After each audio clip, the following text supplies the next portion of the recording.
Welcome. I'm Dene Thomas, president of Lewis-Clark State College, and you are inside LCSC. We have many distinguished alums of whom we're very proud. But today we're going to talk with one of our most distinguished alums, Milton L. Snyder, Ph.D. Milton, welcome to the show. Thank you. You know, you are not only an alumnus, you are an author. And I want to show people before we start the book that you have written entitled, most intriguingly, Maybe Milton Should Go Work in the Woods. And I think that is one of the best titles of any book I've ever seen. So, author, alum, welcome back to the campus. Thank you. Tell me, I know you come back fairly frequently, so it's not your first time back. What do you think of this campus? It is one of the beautiful places in my life, and I've been on many campuses, but it's my home. L.C.E., which was originally N.I.C.E., of course. I walked by the new building where Lewis Hall was, and then I saw Talkington Hall where the mother of my four sons lived, June Brown from Kendrick. And it just made me feel the happiest day of my life really is to come and talk to you about some of the things that affected my life, especially around this university. Now, you were born where? Well, I was born in 1929 and on the Lolo Canyon in a farm, 3 Mile Road, 3 miles out of Weippe. Ah. And so you're a Weippe boy. Yeah, I'm a Weippe. And the farm was about half a mile from the OK Schoolhouse. I didn't attend the OK Schoolhouse, one-room school, but I wanted to go there. And so my folks then moved, bought a farm in Fraser, near the Fraser Park, and we called it the Apker place. And at that stage, I rode a horse to the Johnstown School, a one-room school, near my grandfather's house in what we called the 4 Mile Road area, but some called it Smith's Mill, but it was on the highway and no longer there. And the most important part of that first year was the horse ride in the winter with my cousin, Roy Jr. Cockrell. And then the one thing that most people asked me about was, I thought they might ask about first grade. Did I know how to read? Well, my mother had taught me to read before I went to school. But most everyone asked me, where did I put my horse? And that's kind of an interesting sidelight of a one-room school. Where did you put your horse? Well, we had a barn. Most one-room schools had a barn for the horses and so on. So many of the students rode their horses. And then from that point on, I went to Weippe Elementary School, which was closed 1 or 2 years ago. Mm-hmm. It was built in 27. And then I went to Weippe High School as a freshman. Now, but I've got to find out which teacher along the way said, maybe Milton should go work in the woods. You must tell us that story. Okay, well, that really incorporates a number of things and so on. But Mrs. Armitage was my algebra teacher at Weippe High School. And my father, Milton Cooper Snyder, had died in July of that year. And I was in the 9th grade, and so in algebra class, which was like a foreign language to me at that point. Mm-hmm. Obviously, I wasn't doing that well in algebra, but Mrs. Armitage called my mother, Marie Alice Pritchard Snyder, and said, we need a parent conference. And so I don't know why I trailed along with the conference, but I did. And after the conference, or in the middle of the conference, I overheard Mrs. Armitage saying, Mrs. Snyder, maybe Milton should go work in the woods. This great, wonderful place where my father worked and all of my uncles, the most wonderful place in the world, sawing logs and cutting logs. My dad was a Jippo logger.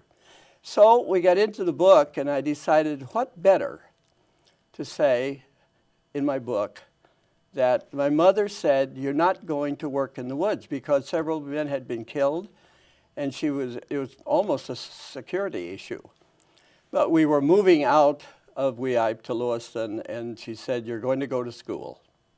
And so I enrolled, I don't want to get too far ahead of myself, but we left, and I enrolled in algebra class at Lewiston High School. And so all of the wonderful things about passing algebra, which I did, I made it through algebra. And so we decided that maybe Milton should go to school. I think that's what Mom wanted. She said, you're not working in the woods. You need to go to school. And you conquered algebra as a step on the road. Yeah, one of the nice things about algebra, I now work as a consultant for an algebra company, and they like to introduce me as someone who succeeded, made it through algebra. That's wonderful. So your mother is the one who said you were going to come here to college. Yeah, well, yes, I loved Lewiston High School and all the friends I have there, and still have, and some are gone, of course. But my mom put me in the car. I think that particular time she had probably taken the car away from me for staying out late at night. We bought a home over on 18th Street, and Mom was really trying to be in control of my life. But so she drove me to the administration building and said, get out, go in, take a test, and you're going to go to school, Milt. So I entered N.I.E. in about 1947. Sure. The North Idaho College of Education. North Idaho College of Education. Were you nervous? Were you? I know many of our students coming in have a lot of stress. Did you feel stress at that point? Yes. President Todd, his picture is on the wall over there, addressed some of us, and I was working part-time at the mill, so we couldn't afford for me to go to University of Idaho, one of your old schools. Yes, yes. And so we registered at N.I.E. And at that point, I simply, wasn't going to be a teacher necessarily, but I needed to go to school. And that's probably the highlight of my whole book. The whole book is wrapped around schooling and my work here. This is my base. It's not the algebra class. I could tell you one interesting story about a class in this school. Professor Preuss was my choral teacher. Oh, yes. I hope you don't mind if I tell you. Oh, please do. And so I was a senior, and I'd been in choir and band all 4 years. And since my son Craig is a band teacher, he'll appreciate this story. I had to take student teaching. But Mr. Preuss had a circuit. We would go into northern Idaho and sing at high schools in order to encourage kids to come to school. And so the last day, I signed up for student teaching, and it conflicted with chorus, and I had to drop out. And so you know what happened, of course. I got a D in chorus. So that's one of my least favorite accomplishments at Lewis Clark State. You got but only one D. Only one D. I love this place. It's the most wonderful place in the world. I try to talk fellow friends and their kids to come to Lewiston and go to school at L.C.E. So you got a good start. A great start. Wonderful the teachers, the French biology. Mr. Rodock, the building still stands where we had biology, and I loved those days. And I did part of my student teaching in the old building, right behind the administration building. I don't know what it's called now. Reed Centennial Hall. Okay, I did my student teaching, and there were 7th graders, and that was my first experience with how to deal with 7th and 8th graders. They can be a handful. Yeah, I did that there. But there's no place that I would want to send a student than to L.C.E. The personal attention. The personal attention, individual connections with teachers, even though some of my teachers might think that I could have done better in their classes, but I loved it. I have another experience. The superintendent of schools in Lewiston was named Carlson, and and college hired him to teach. And so my wife-to-be, June, and I were in the same class. So I sat in the front row, and she sat in the third or fourth row, and I asked all the questions. And I got an A and she got a B. I'll never forget that. But so each individual professor that I had, the coaches, I ran in track and played as much basketball as I could. But the most wonderful place I've ever been. I've said that 2 times, but I truly mean it. But you truly are the story of the rural Idaho kid, came to Lewiston, came to the school, succeeded because of the personal attention and help from the professors. Right. But you fit into, I mean, you said you ran track. You became a very active, successful student. Thank you. Thank you. I loved everything. I loved all the people I met and You just worked soaked it up, didn't you? Yeah, I soaked it up. I really did. I really, man, what would you call it? An average type track person. But those track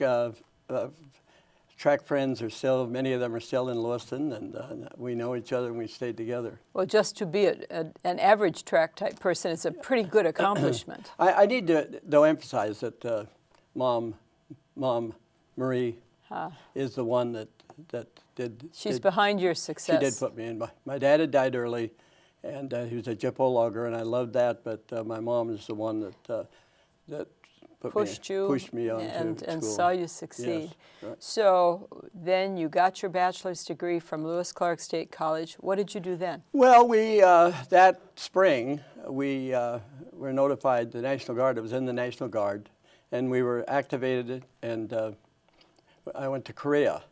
I received a diploma from N.I.E., but my former wife, Craig's mother, graduated for me because they wouldn't let me come back and walk across the stage. You never but I did actually... finish my work. I finished my degree. Maybe we could let you walk late. Yeah, I'd like to walk. I'd like to walk late. but June, I've always kidded her about the fact that she has this wonderful diploma from this school in my name. She loves that. Oh, that's great. But then I went to Korea, and there was 2 years mostly in Korea, and came back, and then decided to continue and entered the University of Washington at that time. And you got a master's degree there? And I got a master's degree from University of Washington, and I began a teaching career in Sunnyside and Richland and principal, and then eventually became my first superintendent of schools was in Anacortes, Washington, and I went from Richland to Anacortes, and started my career in administration and of superintendent of schools and several in Virginia, excuse me, and in California and Washington, and for a lifetime almost. I felt like you had a very successful career in school administration. I loved but it. Milton, what did you teach when you started teaching? I taught in the early stages. I first started teaching elementary, and then taught secondary. But I taught reading but when you're teaching 4th graders and 5th graders and 6th graders, you almost are teaching everything, every type of thing. And the schooling process is so critical that you're mentoring them too. There's that human side of teaching that I think I did rather well. So we went from elementary teaching to you were a principal for a while. No, I was elementary teacher, and I taught then in secondary, and taught social studies. Okay. And then became principal in Sunnyside, Washington, and then I was principal in Richland, Washington. And then you got the promotion to superintendent in Anacortes. Yes. Did you have your Ph.D. by that time? No, I did not. Okay. I 4 sons were born in Sunnyside. One of them's here with me today, Craig Snyder, who teaches at Seaholm High School in Bellingham. You must love having a son who's a teacher. Yeah, right now I'd say he's my favorite son because he's the only one here. That's true. You can say that. But I tell the others that. The others will never hear it. All sons have graduated from college, which I may have helped influence some, even though we had to borrow money to send people to school.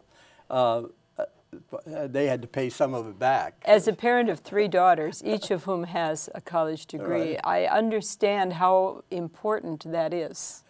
If I were to name one thing following my work, it would be those 4 sons graduating from school, Yes, from college. yes, I understand A that. major, major thing. It won't go down on my headstone.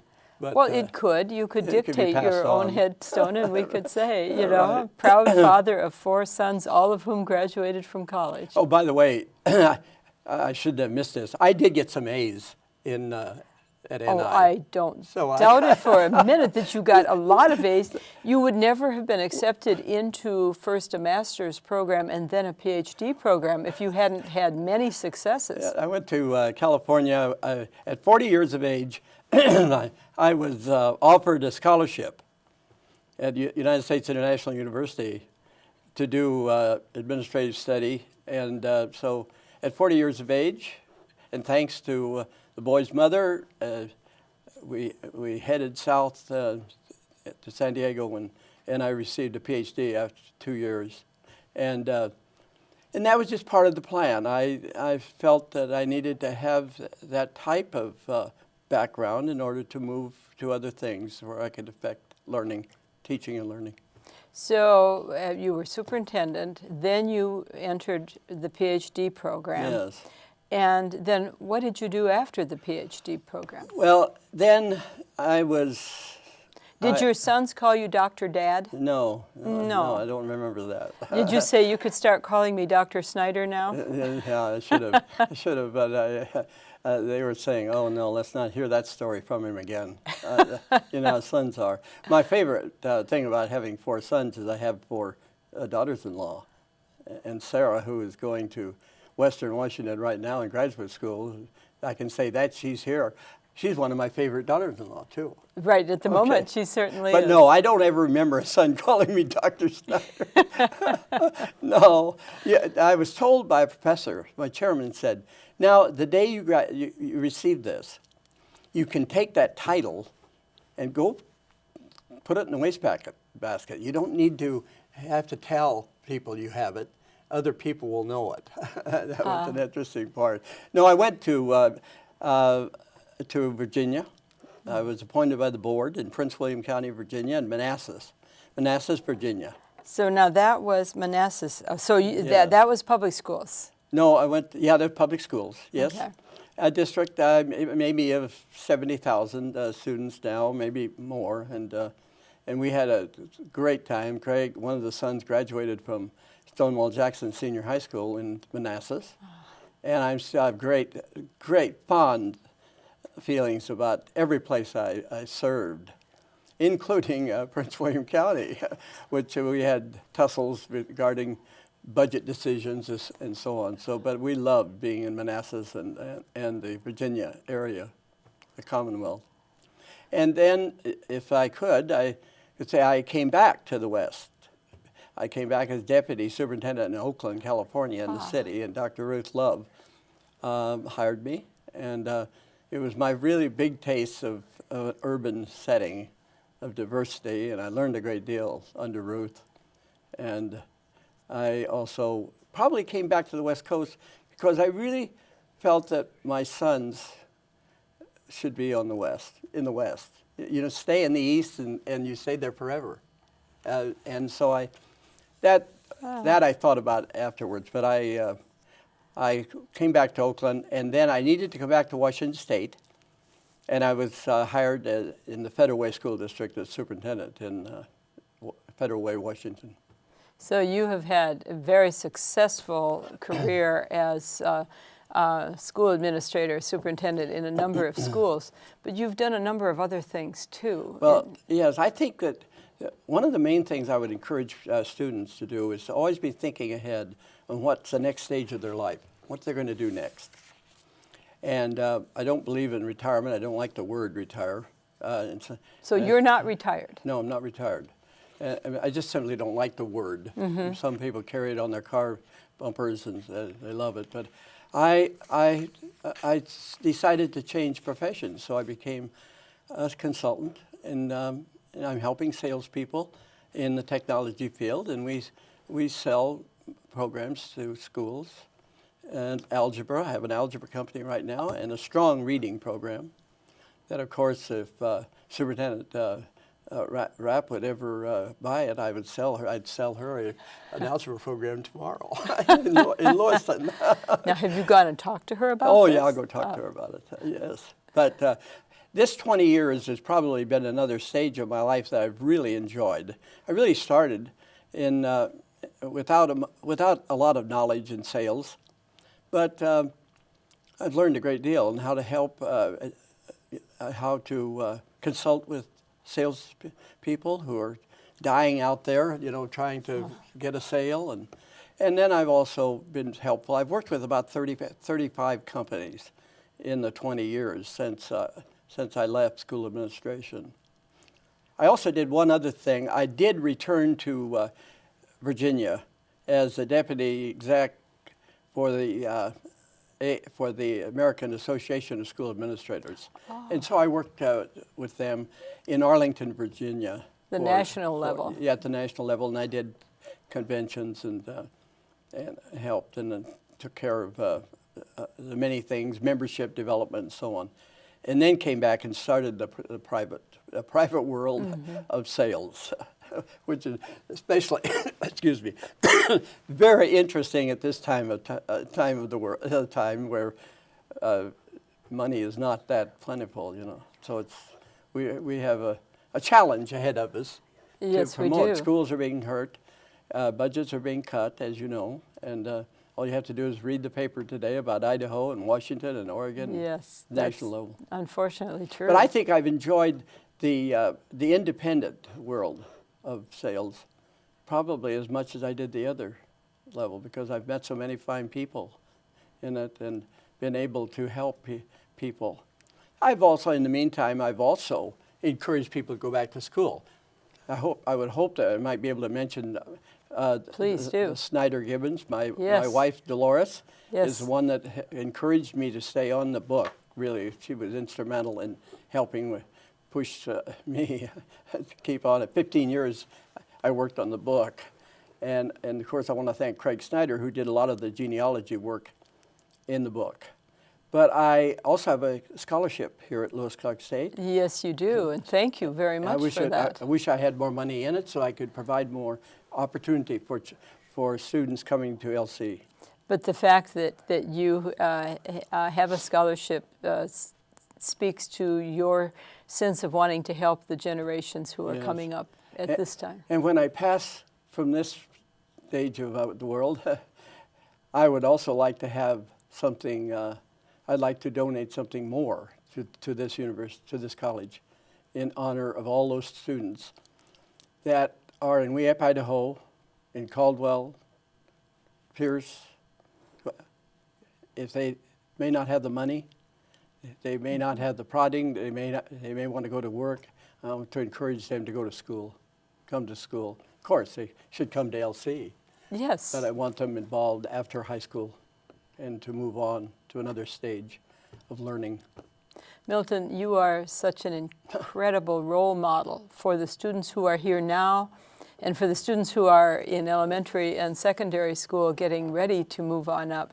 The fact that you're supporting them with scholarship dollars, but also with your own words of wisdom and encouragement. The importance of education and the way in which it changes your life. Yes. I want to go back for just one moment on my algebra teacher, Mrs. Armitage. I don't want to be critical of Mrs. Armitage. I think she influenced my life as much as anyone, because it gave me, what? It gave you a book title, for one thing. It gave me the urge to go on and do it. And for every student in this state that's facing maybe a D in algebra, that there is. They can overcome. They can go on. Yes. I want to show at the end, I know you don't use the title, Dr. Milton Snyder. We'll just say, Milton Snyder, I want to do one more showing of the book cover. The title says so much. You have succeeded in so many, many ways. We are so proud of you as one of our distinguished alumnus. And I was here at your inauguration 8 or 9 years ago. 9 out years there ago. and I 9 do years want ago. you to, I want you to be my mentor for another 8. How's that? At LC. Okay. Milton, you are a joy, a role model, and I am so proud to have you back here. Thank you so much. Thank you. I will see you next time inside LCSC.